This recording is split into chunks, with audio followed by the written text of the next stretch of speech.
Daniel Ricciardo showed that he's ready for his F1 return with a Red Bull show run in Nashville ahead of this weekend's US Grand Prix in Austin. The popular Australian and 8-time Grand Prix winner piloted the 2011 title-winning RB7 on a makeshift track down on Lower Broadway in front of 30,000 fans and served plenty of fresh donuts. I feel like Broadway is always pretty wild, but today was extra wild because there was a lot of y'all out here, and yeah, everything, streets, rooftops, and it was cool to put on a show here for everyone. Ricciardo headed to Austin in high spirits, with the 34-year-old returning to the track after 4 races out with a broken hand.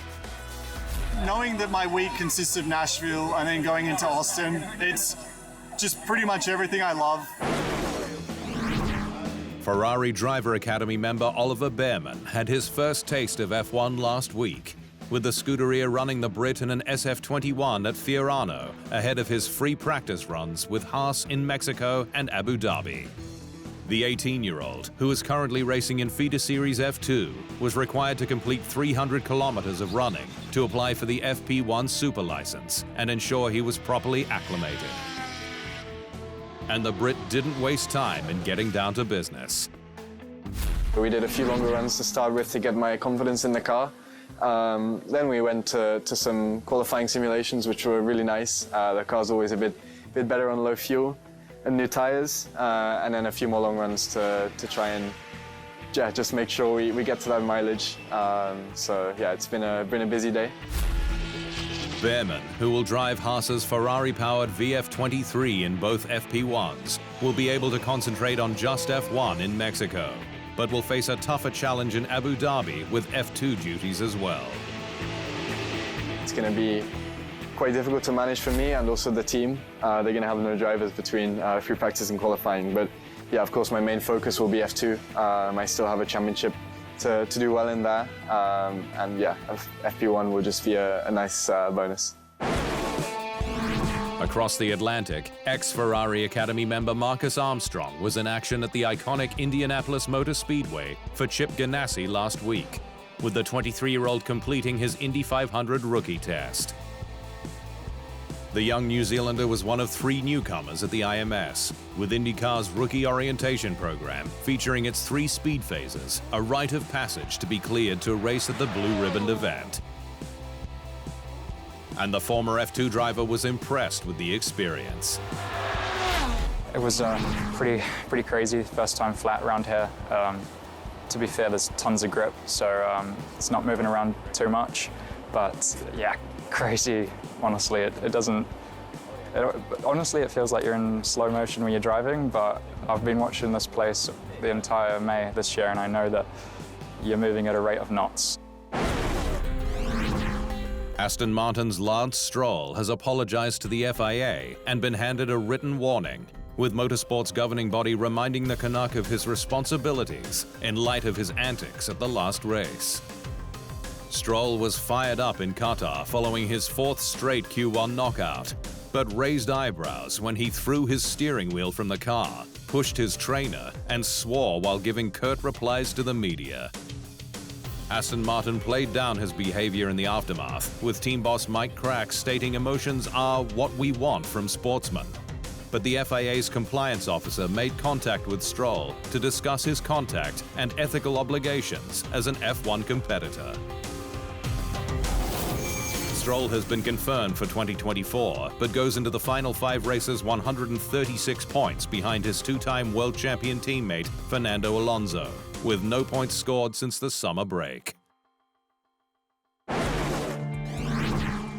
Belgium's legendary Spa-Francorchamps track will stay on F1's calendar until 2025, with the sport extending its deal following significant upgrades to capacity and entertainment. Belgium's future has been a hot topic in recent years, despite its classic status, not only due to the iconic Ardennes track's crowd capacity and access difficulties, but also the threat of danger, with 2 fatal accidents in the last 4 years. The motorsport community was shaken up earlier this year, following the death of Dutch driver Delano Vanthoff during round 4 of the Formula Regional European Championship by Alpine, while Frenchman Antoine Hubert perished during the 2019 F2 feature race. Since then, the Belgian circuit has spent 80 million euros on an extensive renovation project. The circuit has also recently upped its capacity by 10,000 and introduced live concerts for race fans. Former F1 Supremo Bernie Ecclestone was back in the news last week, having pleaded guilty to fraud after he failed to declare over 400 million British pounds in overseas assets to the UK government. Ecclestone, who avoided jail time with a 17-month suspended sentence, failed to declare the funds, which were held in a trust in Singapore, when asked by HM Revenue and Customs in July 2015. Ecclestone will need to repay almost 653 million British pounds in a civil settlement, which will cover his UK tax affairs across the past 18 years, including interest and civil penalties. All members of UK society, regardless of how wealthy or famous they are, must pay their taxes and be transparent and open with HMRC about their financial affairs.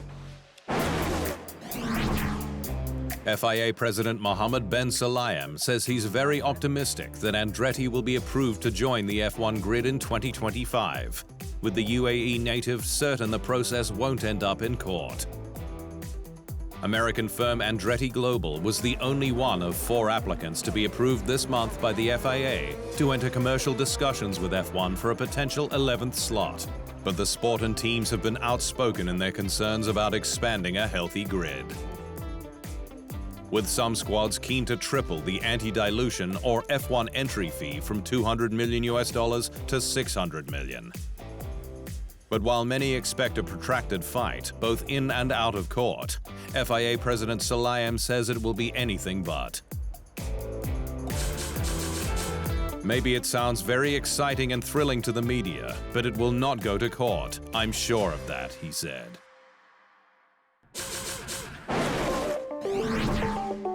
McLaren is set to up its sustainability game at the forthcoming US Grand Prix, with the British squad trialling cutting-edge recycled carbon fiber for new branding panel parts on the MCL 60. The main environmental benefit of the recycled material is a 90% reduction in life cycle emissions compared to standard carbon fiber, with the initiative part of McLaren's efforts to develop a fully circular F1 car by 2030 and achieve net zero by 2040. McLaren pioneered carbon fiber monocoques with its 1981 car, the MP41, and has continued to innovate with its use from 2020 of bio-based flax fiber for Lando Norris's seat.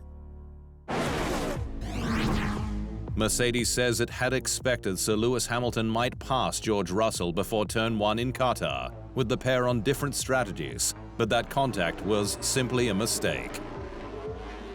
Hamilton was forced to start on the soft, with his alternate medium short on life, and the soft's clear benefits of a good start, including after a safety car.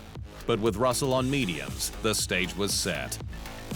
We discussed the start tyre choice with both drivers on Sunday morning, and there was always going to be a chance that Lewis on the soft tyre was going to get a better start and overtake George before Turn 1.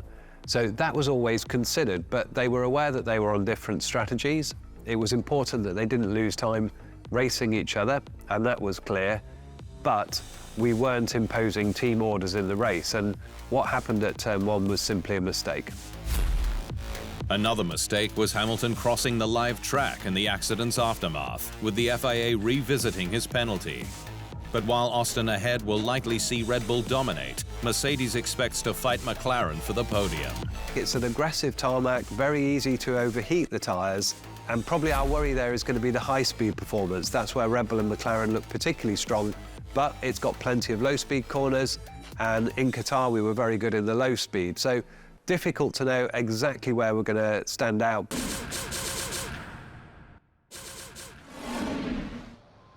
Thanks for watching. To stay up to speed on all things Formula One, make sure you hit the subscribe button.